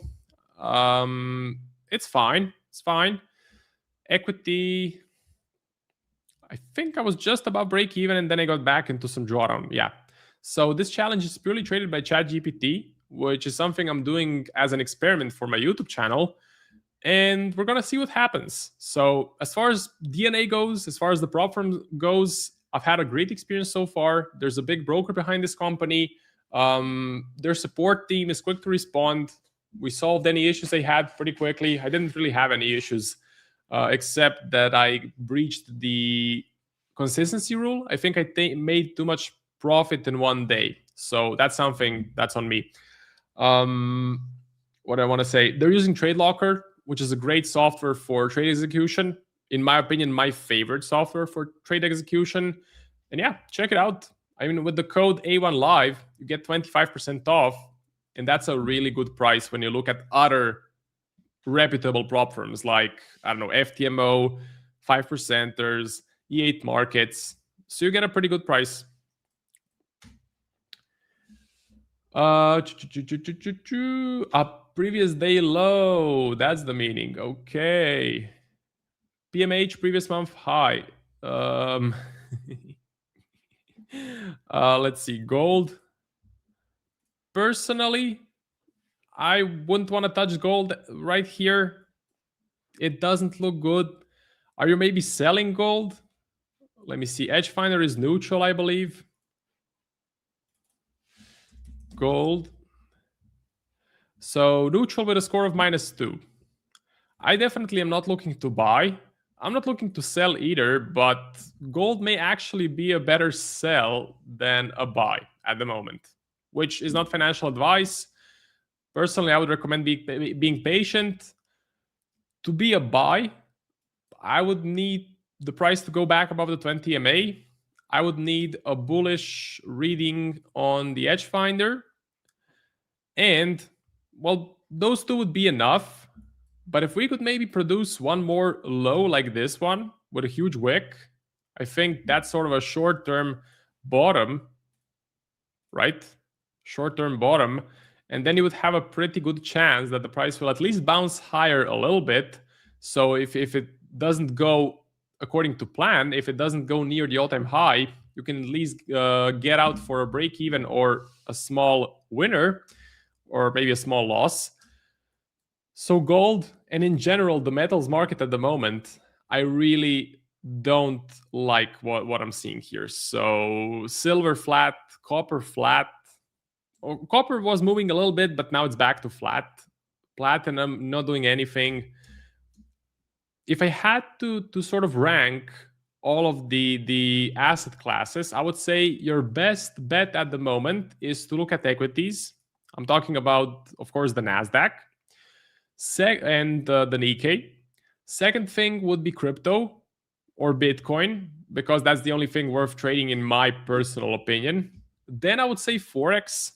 So Forex is starting to get a little bit of volatility. You know, we had 5 central bank meetings last week.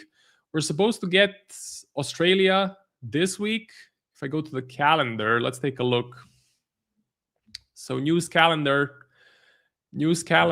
is today. No, sorry, tomorrow. Yeah, tomorrow tomorrow at 6:30 my time, we're going to get the Aussie cash rate. That should be a big one.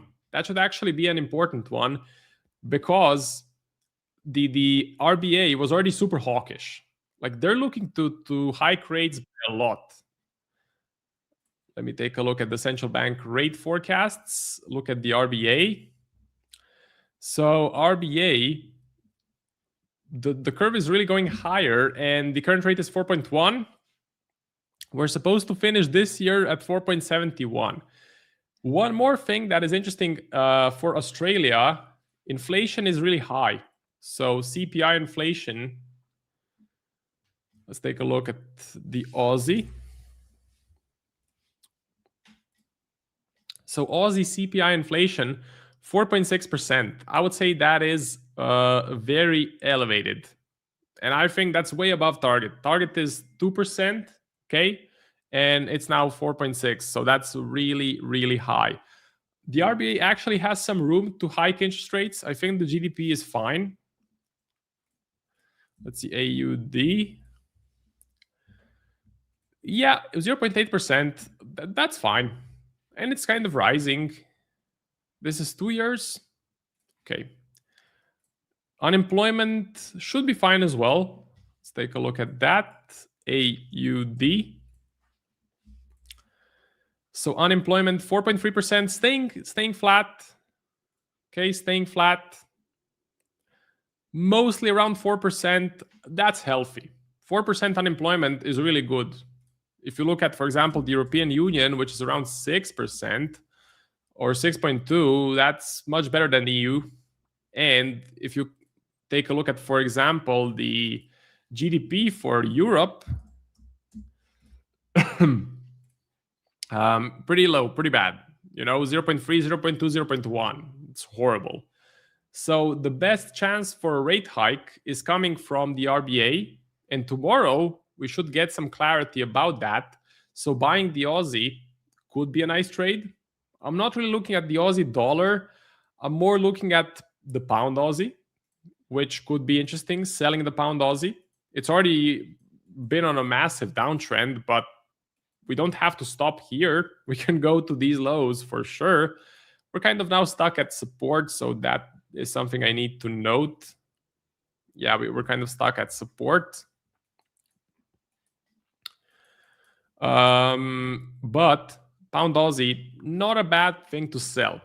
The reason I don't like the Aussie dollar, I'm actually seeing a bit of dollar strength in the recent few days. So it's not something I would want to bet against. I would not want to bet against the US dollar. Is the DXY up? Yeah, it is up today. What else can we sell against the Aussie? Euro Aussie? That's another one. Definitely. Maybe buying Aussie NZD. I haven't checked that one in a while. I know I was looking for buy setups. It seems to be continuing the uptrend, so that's fine. And let's also see the heat maps. Where do we have the macro? Is it here? I think it is. Yeah. So which one is super red? New Zealand, Chinese yuan, which I'm not really looking to trade. Swiss. Okay, Swiss franc. Aussie CHF. Aussie CHF. Yeah, looks fine. Aussie Swiss looks fine. Big uptrend right around the 20 MA. If we get some clarity from the RBA that they want to continue hiking, and they should even hike tomorrow, if I'm not mistaken. Yeah, so from 4.1 to 4.35. Nice. Aussie Swiss, not a bad thing to buy. Okay, let's see. We have one more minute, and then I'll pass the show on to Tiger. So, fake news, US ship hit caused disruptions. Was it fake news or was it real? Marco, Aussie Swiss view on it, bullish. My view is bullish. Holding gold shorts currently until momentum shifts up. Okay, fine. Fundamentals are meh. Euro CAD. I'm not really looking at Euro CAD. Been holding Euro Aussie shorts for some time. That's good. I think buying the Aussie and selling, of course, a weak currency like the New Zealand dollar, like the Swiss franc, like the British pound, I think that's a pretty good way to go, and something I may consider doing as well this week. So that's about it for my segment. Thank you very much for watching. Do remember, if you want to get funded, DNA Funded has a 25% off code, which is A1 Live. So A1 Live gets you 25% off any DNA funded challenge. Thank you very much for watching. Don't go anywhere because you have Tiger coming on after me. Have a great week in the markets, and I will see you tomorrow. That's it. Goodbye. If you are a swing trader and you are looking to get funded, then check out today's video sponsor, Ola Prime. Ola Prime has a challenge built deliberately for swing traders. Check this out. The Prime Challenge offers the ideal setup for swing traders with leverage up to 30 times. They also allow news trading. Weekend holding is also allowed. They offer up to 95% in rewards, and they have a 100% challenge fee refund available if you are able to complete the challenge. I know that a lot of people who watch these live streams tend to be more swing trader focused. So when looking for a partner to sponsor today's show, Ola Prime stood out as a perfect candidate. If you'd like to check out Ola Prime for yourself and get a live stream discount, then check this out. Simply use the promo code A1Live, that's A1Live, for 35% off any of their challenges. As always, make sure to do your own due diligence to see that this is in fact the right firm for you if you are looking to get funded. All the information will be now dropped in the live stream chat or in the description down below. Now back to the stream. What's going on, everybody? Happy Monday. Made it through the weekend. I think I'm in one piece. I'm getting attacked by allergies, ladies and gents. So if I sound like a bad Conway Twitty, that's why. Just trying to keep my energy up. So been pounding electrolytes and all that. Yeah, when it goes hot to cold and cold to hot here in Kansas, every single time it affects me. So I don't know. I might have to start taking allergy shots or something. But anyway, I'm not going to miss this. Not for nothing. So guys, let me know if you have any if you have any tickers or anything you'd like me to check out. I just thought I would start with the COT report real quick.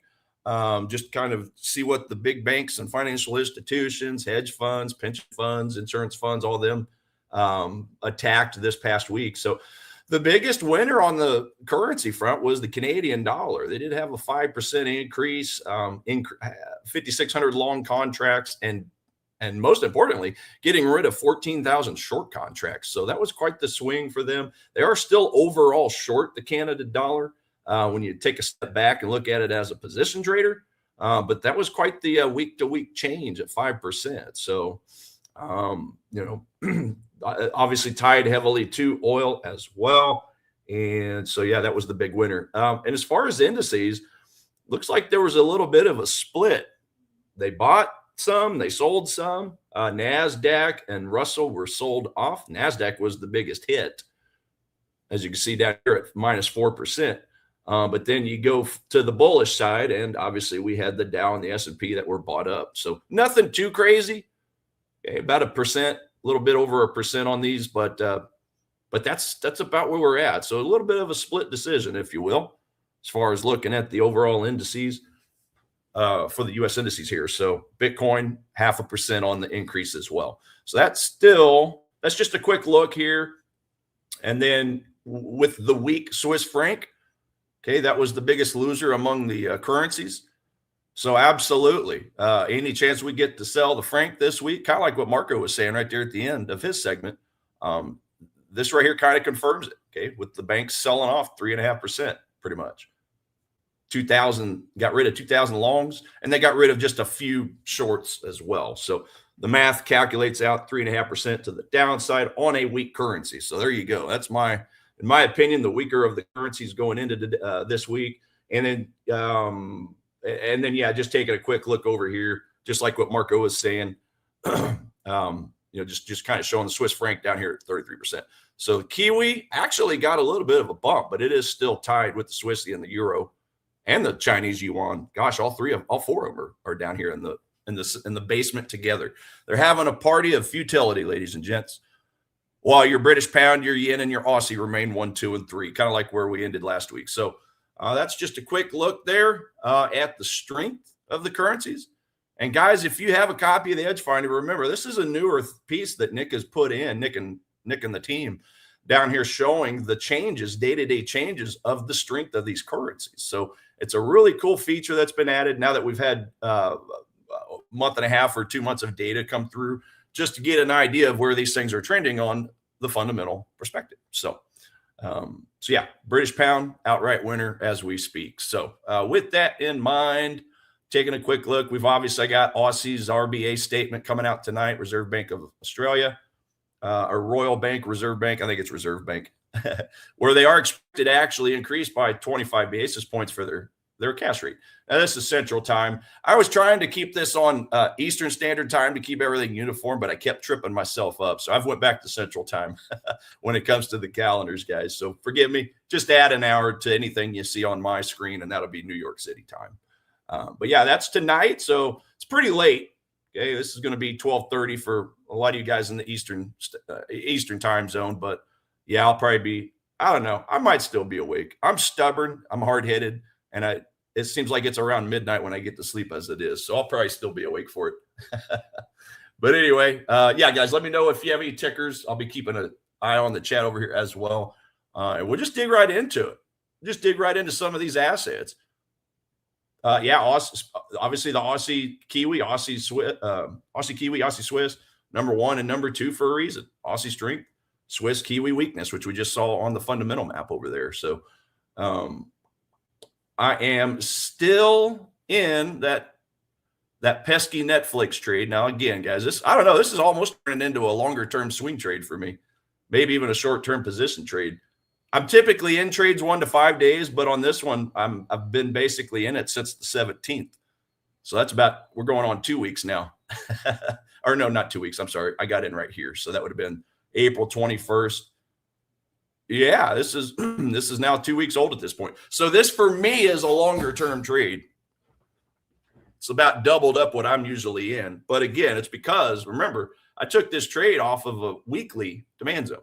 So a weekly is obviously much bigger than a daily. So it's just going to take a little more time, I think, to roll back around the upside, close out my trade, hopefully, before the supply zone overhead. So got real close to that stop loss, but this again is why I put in a wide stop loss. Compared to my younger years, I would have already been out of this trade with a loss. Okay, if this were just a handful of years ago, because I would have had my stop loss too tight. But again, I've given it just that little bit extra now so I can take advantage, or so I can stay safe on a lot more of these trades that, chew deeper into the zones and even go out of the zone a little bit. So currently that's the only trade that I'm in. Excuse me. Getting back closer to home though, quick look at that Aussie Swiss and Aussie Kiwi. I've got 2 zones drawn up on this Aussie Swiss. Now, I can tell you right now, I'm probably not going to like this higher up the curve zone. I just went ahead and drew it up just because it did give a little bit of was that a 15-minute look? I think it was. Yeah. So just looking at this thing on a 15, guys. Okay, I had a gap coming out of this area. The volume was okay, but not really great.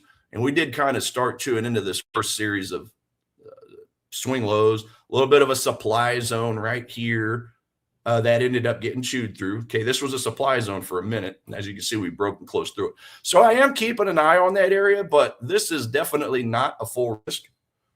This is just going to be just a very basic limp in type of trade if it does come down to the zone. But if it just chews right through it, I'm okay with that, because I really think the better zone is going to be this one a little deeper down anyway. Talking about this 4-hour zone. I drew up this box showing where liquidity, I think, is sitting from these traders here that where demand exceeded supply, pushed up. Okay, they had to put their stop losses somewhere. So I feel like we might have a little pocket of liquidity here from sell orders, which of course is their stop losses, that could be used to fuel the buy orders. So I'm looking for this play right here as the higher probability play. As always, guys, not financial advice. That's just a zone I'm keeping an eye on at the 55 half level for Aussie Swiss. And then going back to the other strong Aussie pair that we've got, we're still fighting this overhead daily supply from way back when. Okay, I know I've went back to I believe that was April of 2024, if I remember right. So this old zone, we're chewing, we're trying to chew through it, and we actually have wicked through it. If we go down to a smaller zone, a smaller time frame, or well, I should say right up to it. So I guess we did barely peek through it. So you can see we did wick through it, but we didn't close. I'm looking for a close. I would really like a close over there to kind of follow this yellow path, guys. The yellow path is the one I'm looking at the most. I just feel like that would be the higher probability setup. Get a close showing that this origin back here was strong enough to poke through the rest of that supply. If it does that, this is my top setup right here at that 120.80 level. But if we just get a straight drop following this green path, I still would take the trade. I would just put a little less risk on it because it didn't have the strength to close on the other side of the zone. So that's really 1A and 1B, option A, option B on this thing. It just depends on what we get. But in either one of these instances, we've got, again, collection of sell orders right here from these buyers that pushed up. So I do like that zone quite a bit. Just looking at that daily 4-hour confluence, like I like. What was my favorite one to see, guys, as far as time frames? Yeah, it's cycling. Yeah, there you go. It's good just to sit on our hands when these rate statements come out at times, especially before, during, and after. And not to mention, if you guys do have a challenge account, it really doesn't matter what challenge account you got. They don't even allow trading. Usually that 5 to 10 minute window before, 5 to 10 minutes after, it just depends. I think All Out Prime is 5 minutes. So 5 minutes before, 5 minutes after the restricted zone, if you will. And I even think sometimes it should be even bigger than that. 5 minutes may sound like a lot, but I don't think it is at all. I think this should be probably 10 minutes on a lot of these other ones. But anyway, that's just my thinking on it. 5 minutes, that's pretty lenient, actually, if you ask me, on that no-go window. So anyway, that's Aussie Swiss, Aussie Kiwi. Bitcoin, we're back up here to a +7, so we've been staying there, man. Look, I mean, I still maintain that same 1 hour zone, 1 hour demand zone that we had formed back here on the 19th. You can see there, I kind of drew in a line where Jay Powell started flapping his lips last week. So ever since that period, we have just continued going up, breaking some new structures here. So I don't know. I don't really like any of this area as far as looking for a new zone of demand. I just don't think there's very good at gaps. Let me go to a 4 hour on this thing real quick. Yeah. See, this right here, by definition, would be a zone, but there's no volume down here. My macro scope is broken. It's not giving me a whole lot of tick volume down here.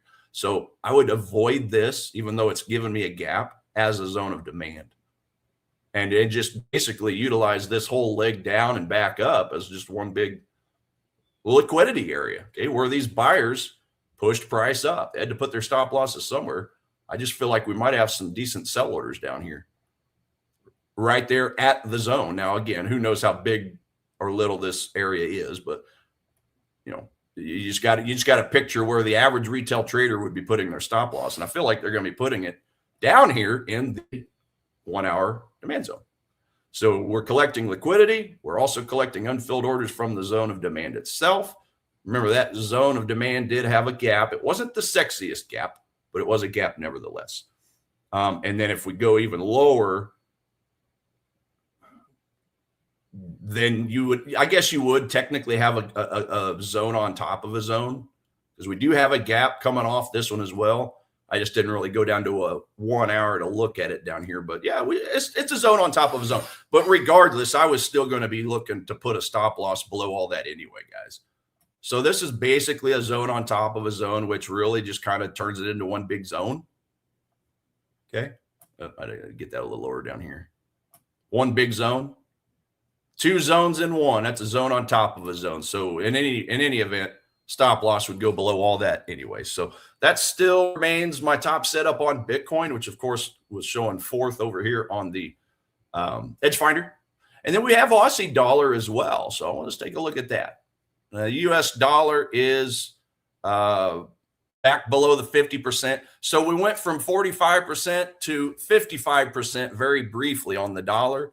And then we did go back below 45% because of, I can't remember off the top of my head which report it was, that missed expectations. So A little bit on the weaker side, but not near as weak as some of these others. It's still pretty well out in the middle. So let's just look at that on a technical level, because obviously the Aussie is about 20% stronger. So we'll take a look at that Aussie dollar spot over here and see what we got, because I have not looked at Aussie dollar yet. Got to be honest with you. 8 is above our 21 on the daily side, so that's good. That's good that it is agreeing with Edgefinder, or Edgefinder's agreeing with it, rather. Looking over here on the left side where my execution time frame is, I've got a couple zones drawn up here. Now, this is the same situation. Which zone do I go for? Well, typically, from all the 12 years of me watching zones, the banks tend to attack the zone closest to the origin of the overall strong move up. So that would be this one down here. That's why I put an alert there at 70.5. But we do have a zone up here. Okay. Got to keep it in mind, because we have a gap here as well, but we have a gap down here. So this is my favorite. You do have the buyers stepping in, buyers stepping in, buyers stepping in. So in all this, I definitely see some sell liquidity. If I just kind of draw up my little sell box here, buyers here, buyers here, buyers here, putting their stop losses in. So that's partly why I drew up this top zone, just because, you know, that very well could be the bounce. I mean, that's where our 200 EMA on a 4-hour time frame is going through currently. But I still feel like the bottom zone is going to be the better one. I think this is too far of a distance between the zones to call this a zone on top of a zone. Okay. If I were just to draw the whole thing up as one big zone, I just feel like that's probably a little too far away to just draw it up like that, because you got all this dead space in the middle. If I'm a bank, if I want to go buying something here, I think I'd want to buy a little cheaper than up here. So yes, I want to see the banks come through, poke through, take the liquidity, obviously the stop losses, and just go a little deeper for a bounce into that bottom zone there. And then there's still candle left down here, but you have to go to a smaller time frame to even find anything. So I don't know. Let's just take one quick look at that. And I don't know that I'm going to like it, but we'll take a look anyway. Yeah, not the greatest liquidity down here. Okay, for the bottom, the true bottom of this origin of this strong move up. So this is really the first collection of unfilled orders we really get. The first basic, and we saw that on a 4-hour. And you can see right here on this candle where our VSA candle's yellow. So this is really where the real volume starts coming in, or the real trading activity. So that's why I like this zone here in Aussie dollar, 70.5. 70.5. That's going to be my favorite, ladies and gents.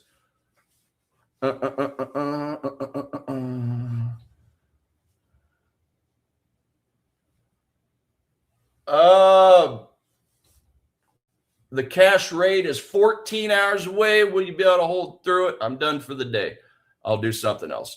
Look, if you're in a position trade, it may not affect you that much, like a longer term one. But if you're in a short term swing where you're in like 1-hour time frames, even 4-hour time frames, I mean, these things have been known to gap 100 pips or more.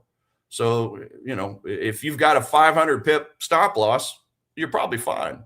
If you've only got about a 50, 60 pip stop loss, you very well could go and take you out of your trade. So it's just whether or not you want to protect some of those unrealized gains that you may or may not have.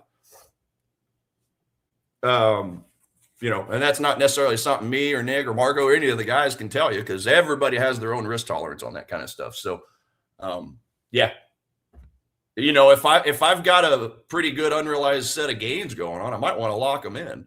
Maybe bring the stop loss to break even, or just lock in a 1-to-1 reward risk if I'm at a 2-to-1 or a 3-to-1, whatever the case is.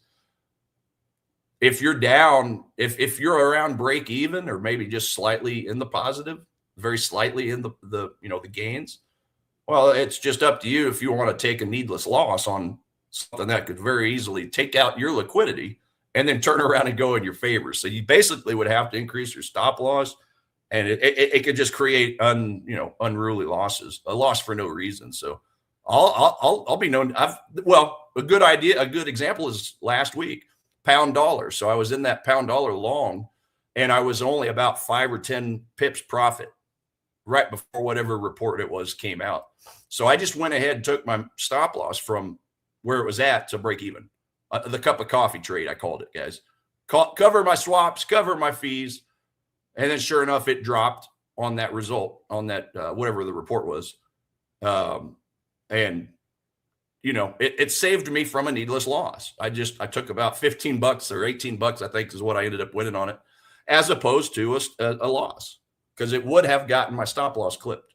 So, you know, at the end of the day, our number one job in trading for us is capital conservation, guys. We all want to make the big wins and take the home runs, but we just have to be smart about it and not try to be a hero around a red folder event. So, you know, after you have enough losses in those situations, you'll figure that out if you guys haven't already. And you may just want to move your stop loss to break even to protect yourself around a needless loss for for one of those report releases. And then let's see here. I was wanting to go take a look. Swiss yen, Euro, Aussie. Let's take a look at those.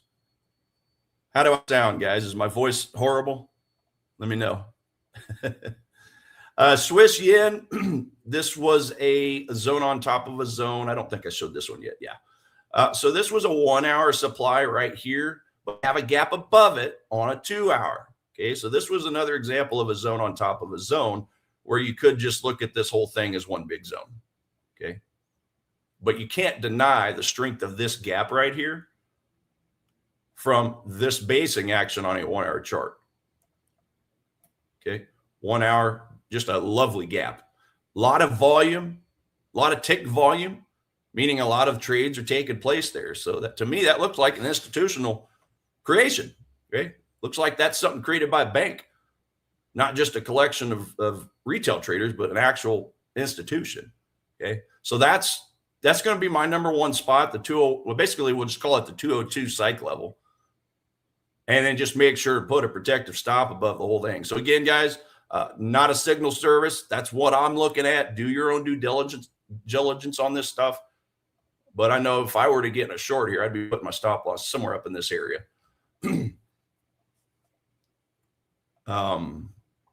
Yeah, and that would be going to the swing low. I don't know. Let's measure this out real quick. That might not even be a 2-to-1. 367 divided by 2, 150. Okay, yeah, that's a 2-to-1. So that's over a 2-to-1. So yeah, that would be the spot. And then you got some former support potentially becoming resistance. Talking about this support here. Okay, it's going to cross. You got your 200 EMA crossing through the zones as well. Again, in examples like this, I like price to go just a little bit higher than the 200. Just a little higher. Okay. Somewhere up in this area. That's what I would like to see. And then by the time, price does that, we'll have our 200 start, coming through here like this. So cross through the 200, cross into the zone, take those unfilled orders, support become resistance for a possible short on the number one bearish asset, Swiss yen. So that's a play I'm looking at for the Swiss yen there. As far as geopolitics, guys, yeah, I don't think we really had a whole lot except this morning, Iran, let's see, there was a report that a ship was hit. So we've seen this quite a few times. He said, she said, where Iran claims to strike a ship, a Navy ship, Air Force, whatever the case is, only for the U.S. to come out and debunk it or deny it. So that was another thing that happened this morning. We did get a little bit of a spike in our VIX when that happened, as you can see right here on an hourly chart. Okay. And then, of course, the U.S. comes out and denies it, and that's where you see the fear subsiding somewhat. So that was really the main thing I saw on all the headlines when I was looking this morning. And, yeah, really the Dixie kind of followed suit. You saw a little bit of a spike there, but again, a little bit of retracement. So wait and see, wait and hold, like we've been the last couple of months. Only now now it seems like we were getting just so much of it at once with the he said, she said, and trying to get a gauge of their cussing and discussing of this of the ceasefire and the blockades and all that. So sounds like President Trump said he was going to help escort ships out so they can go about their business. That was the other headline that I had seen, which is a good sign. Okay, that's a good sign, helping some of those other countries and their ships, vessels get up out of there, get back on with their day. So that's, I think, the main things I've seen over the weekend, outside of fighting my allergies. Let's take a quick look at gold and silver for you guys. So we have a downtrend going for sure on gold, silver. They're still giving us, it's still pretty neutral as far as Edge Finder is concerned.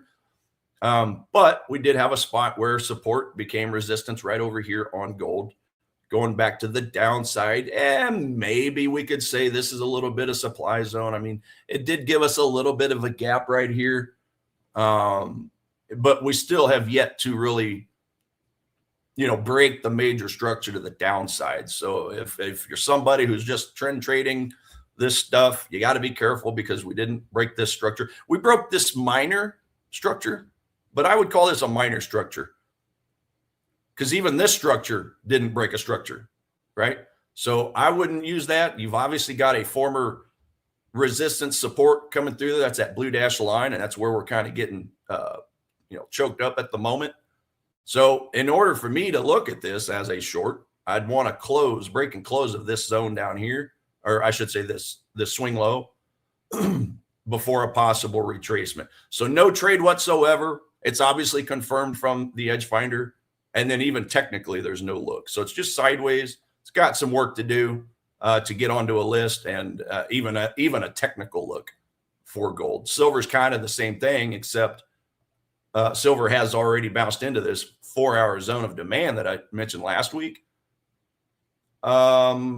And it's just kind of dilly-dallying sideways. So it did break into this 4-hour supply. It's just kind of getting crushed in the, or not crushed, but just kind of consolidated inwards on itself. So absolutely no plays whatsoever, in my opinion, on gold and silver. Just leave it off. It's off my list. It's off my list for now until it starts breaking some structures to the opposite ends here. So Bitcoin, we went over. Going to look at the indices. Let's have a look at the indices. Expensive. What else can I say? I mean, obviously we had that risk off move when that Iran report came out on their television, their news, a lot of volume. And then again, we've kind of retraced it ever since we came out and debunked that one of our ships were hit. So zone of demand at 71.22 for the S&P. Man, I'm really starting to sound terrible. Sorry, guys. Dow, S&P, and the NASDAQ, and the Russell for you Russell traders. So we can look at all these. I had originally had my eyes on this 5-minute demand zone, but it's way too far away at that point. I absolutely would not want to trust this zone anymore, since we have already kind of broken a new set of structures. Time to look a little closer to home. So just a real quick look on a 30-minute was a zone that I'm kind of keeping an eye on for S&P. Again, that's the 71.20 area, where this zone did have a gap. It did break and close above this structure here, gathered itself, kept on going. So that's going to be my new favorite spot. I'm no longer interested in this 5-minute zone down here. I would much rather trade a higher time frame than a lower time frame. So that's the S&P look. Nasdaq, still keeping an eye right here at the 27.3 level. Now, you could almost argue and say this is a little bit of congestion right here. If I were to draw up a box like this, a little bit of maybe a little bit of retail chop, even dating back to this area here. So this zone up here, I think, would be a little bit more of a minor zone. I think the better one is going to be down here, though. So I'm asking for a much bigger retracement, but this one up here, I'll still keep an eye on. It just would be a partial risk, guys. This won't be a full risk. And you can see also the volume is kind of declining before dropping into the Asia session from Thursday and really going nowhere. So, yeah, I have an alert there, but I say that loosely. The major one's going to be further down here for the NASDAQ. Let's see here, 4-hour. Yeah. So pretty pricey. Just need some discounts on all this. Going over here to the Dow. I know I'm just about out of time. I got to say, I do like this zone, even though it's not in a daily like the other two we just looked at. I like this one a little more than the other ones because it kind of fell backwards created a new basing structure rather than a continuation. So I just feel like this one might be a little stronger. Talking about the 47.8 level, 47,800 level on the Dow. And there goes my squeaky chair again. I still have to find some WD-40 for it, by the way. But anyway, yeah, that not a whole lot's changed. We've just basically went on a couple of weeks in a row of just sidewaysness. And again, that's partially why my Netflix trade hasn't went anywhere. I made that quick profit on the JP Morgan trade last week because that zone, that demand zone that I bought was just very, very strong. So, you know, and obviously the Netflix was on a weekly zone rather than the daily. So it's just taking a little more time. But yeah, we see it in the indices. These things have pretty well been, you know, for the most part, going sideways. NASDAQ's been going up a little quicker, but that's about all I got, guys. So I stick with, you know, I stick with the Bitcoin. Just kind of to recap this, stick with the Swiss yen as the number one short. Just need a little bit of a pullback into some zones, and then maybe just kind of go, you know, take it down into my time 15-minute time frame. Play around with a little bit of volume footprint, guys. I don't know if you guys have played around with volume footprint or not, but if the volume spread analysis is my macroscope, well, the volume footprint is the actual microscope showing imbalances within price. So this is probably too advanced to talk about here, but that is something I guess I've never really talked about is volume footprint. I do use that from time to time. It's actually a pretty cool thing. So, but you got to upgrade your subscription. I think I forgot what it is, like the third one. So it is a little bit money to get this, but hey, that's something that you might consider at some point when you start grasping the concepts of this stuff and wanting to look at it on a more granular level. So, all right, ladies and gentlemen, my voice is shot. I'm going to go fix it. I'll be back tomorrow. Hopefully I sound better. Stay safe, especially around that Aussie release tonight as far as the rates. And we'll come back on tomorrow and just do it all again. So take care, everybody. Thanks again for watching today's show. Our goal at A1 Trading is to continue to share free value to our audience through daily videos and articles, keeping you up to date with the latest market coverage. If you enjoy our content, make sure to subscribe for more. From all of us at A1 Trading, have a great day, and we'll see you next time.